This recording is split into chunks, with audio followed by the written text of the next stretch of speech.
Welcome to Not Milk Never Milk. Subscribe if you're lactose intolerant.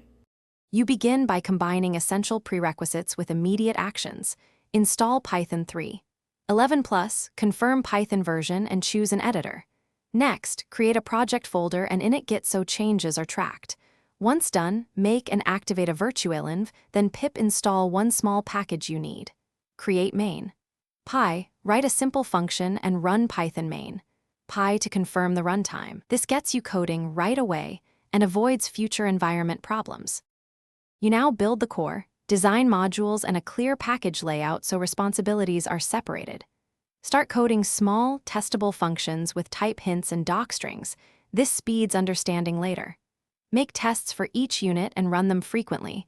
When bugs appear, use the debugger and logging to inspect state. Once a feature passes tests, refactor for clarity and performance. Make sure to commit incremental changes with descriptive messages to keep history useful and reversible. You finish by preparing for deployment and final verification. Run the full test suite, generate requirements, txt or populate piproject, toml, and build a wheel or Docker image depending on your target. Once packaged, run the artifact in a clean environment and verify behavior against production-like data. If something fails, a key troubleshooting tip is to recheck the active virtualenv and environment variables and confirm the Python version matches your development setup. Mismatched envs are the most common cause of failures. Thanks for watching. If this was helpful, leave a like and consider subscribing. See you next time.